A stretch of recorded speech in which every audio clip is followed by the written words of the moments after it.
اسی ماحول نے ادنا کو اعلیٰ کر دیا دیکھو۔ میرے پیارے اسلامی بھائیوں، اعلیٰ حضرت امام اہل سنت پروانہ شمع رسالت مجدد دین و ملت فارق نور و ظلمت الشاہ امام احمد رضا خان علیہ الرحمہ والرضوان، آپ نے پہلی مرتبہ 1295 ہجری 1878 عیسوی میں اپنے والد ماجد رئیس المتکلمین مولانا نقی علی خان علیہ رحمۃ الرحمن کی معیت میں زیارت حرمین شریفین کے لیے حاضری دی۔ اس سفر مبارک میں مکہ معظمہ سے مدینہ طیبہ روانگی کے وقت ایک نظم تحریر فرمائی جو اعلیٰ حضرت امام اہل سنت کی قلبی کیفیات کی آئینہ دار ہے، جس کے حرف حرف سے بوئے محبت پھوٹ رہی ہے۔ اس نظم کا مطلع ہے: حاجیو آؤ شہنشاہ کا روزہ دیکھو، کعبہ تو دیکھ چکے کعبے کا کعبہ دیکھو، وامتیوں کا جگر خوف سے پانی پایا، یا سیاہ کاروں کا دامن پہ مچلنا دیکھو، آب زمزم تو پیا خوب بجھائیں پیاسیں، آؤ جود شاہ کوثر کا بھی دریا دیکھو، غور سے سن تو رضا کعبے سے آتی ہے صدا، میری آنکھوں سے میرے پیارے کا روزہ دیکھو۔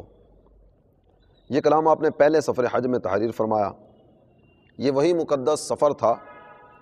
کہ جس سفر مقدس میں حرمین شریفین کے اکابر علماء مثلا مفتی شافعیہ احمد دحلان، مفتی حنفیہ شیخ عبد الرحمن سراج وغیرہ ہم سے حدیث، تفسیر، فقہ، اصول فقہ میں سندیں حاصل کی، اور اسی سفر مبارک میں حرم شریف میں نماز مغرب کے بعد ایک اور امام شافعیہ شیخ حسین بن صالح بغیر کسی سابقہ تعارف کے اعلیٰ حضرت امام اہل سنت کو دیکھا، آگے بڑھے اور امام اہل سنت کا ہاتھ پکڑ کر ان کو اپنے ساتھ گھر لے گئے۔ فرط محبت سے دیر تک آپ کی نورانی پیشانی دیکھتے رہے اور جوش عقیدت میں فرمایا: انی لاجد نور اللہ فی ھذا الجبین، بے شک میں اس پیشانی میں اللہ تعالیٰ جل جلالہ کا نور محسوس کر رہا ہوں۔ اعلیٰ حضرت امام اہل سنت نے پہلے سفر حج میں جو نظم مدینہ طیبہ کے سفر میں لکھی: حاجیو آؤ شہنشاہ کا روزہ دیکھو، کعبہ تو دیکھ چکے کعبے کا کعبہ دیکھو، اعلیٰ حضرت امام اہل سنت کا یہ کلام ایک دفعہ مسجد نبوی شریف علی صاحبہ الصلاۃ والسلام میں کچھ عاشقان رسول بیٹھ کر پڑھ رہے تھے اور نبی پاک صلی اللہ تعالیٰ علیہ وسلم کے روضہ انور کے دیدار سے اپنی آنکھیں ٹھنڈی کر رہے تھے۔ مجمع پر عجیب قسم کی کیفیت طاری ہے، رقت بھرا ماحول ہے، اور یوں لگتا ہے کہ یہ نبی پاک صلی اللہ تعالیٰ علیہ وسلم کی توجہ خاص اس محفل پر ہے۔ امام اہل سنت کا یہ کلام جاری ہے، عاشقان رسول بھی مستی کی لہر میں بڑھتے بڑھتے بڑھتے نبی پاک صلی اللہ تعالیٰ علیہ وسلم کے انوار و تجلیات کے مشاہدے کی طرف بڑھتے چلے جا رہے ہیں۔ کسی صاحب نظر کا وہاں سے گزر ہوا تو یہ کلام سننے کے بعد کہتے ہیں کہ یوں محسوس ہوتا ہے کہ اس کلام کا لکھنے والا نبی پاک صلی اللہ تعالیٰ علیہ وسلم کے مشاہدے سے فیض یاب ہونے والا تھا، حضوری کی سعادتیں جن کو میسر تھیں، اور حضور انور صلی اللہ تعالیٰ علیہ وآلہ وسلم کے مقام و مرتبہ سے حد درجہ واقف۔ میرے پیارے اسلامی بھائی اور مدنی چینل کے ناظرین، اعلیٰ حضرت امام اہل سنت کو اللہ تعالیٰ جل جلالہ نے بہت سارے کمالات عطا فرمائے۔ آپ ماہر فقیہ، مفتی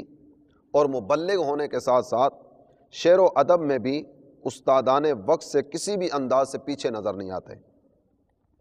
ان کی نثری تخلیقات کو آپ دیکھیں تو نثری تخلیقات میں بعض محققانہ ہیں، بعض متصوفانہ ہیں، بعض فلسفیانہ ہیں، بعض عارفانہ، بعض ادبیانہ،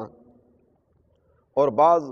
دیگر موضوعات پر اپنے اپنے انداز میں ایک اعلیٰ نمونہ پیش کرتی نظر آتی ہیں۔ نہ صرف اردو، فارسی بلکہ عربی میں بھی ان کی فصاحت و بلاغت کا یہی عالم نظر آتا ہے۔ علماء حرمین شریفین اعلیٰ حضرت امام اہل سنت کی عظمت و شان کے دل و جان سے معترف تھے۔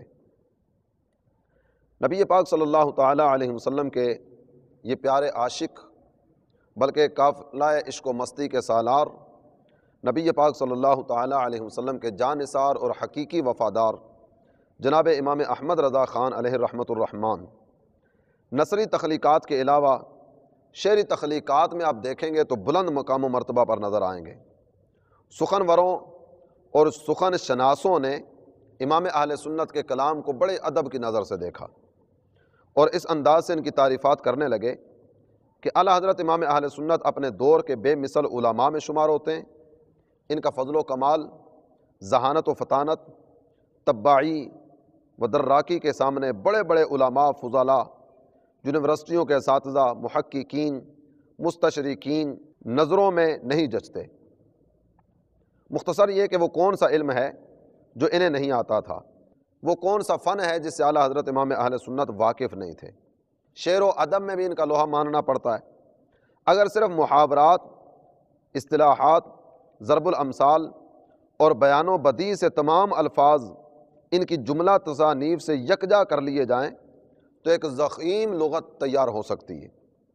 اعلیٰ حضرت امام اہل سنت کے نعتیہ دیوان اور امام اہل سنت کے مشہور زمانہ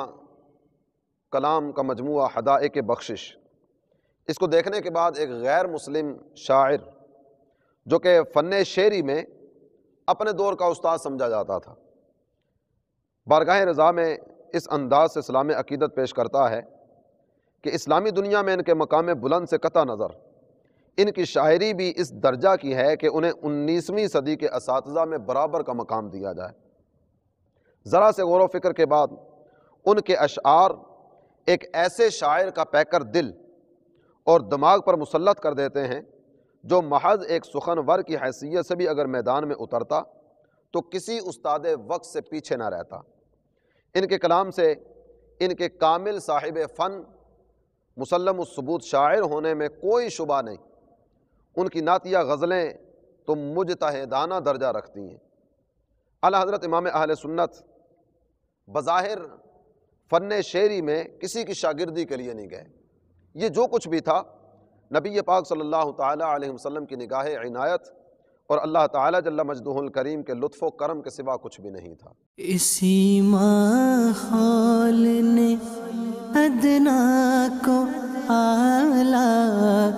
کر دیا دیکھو،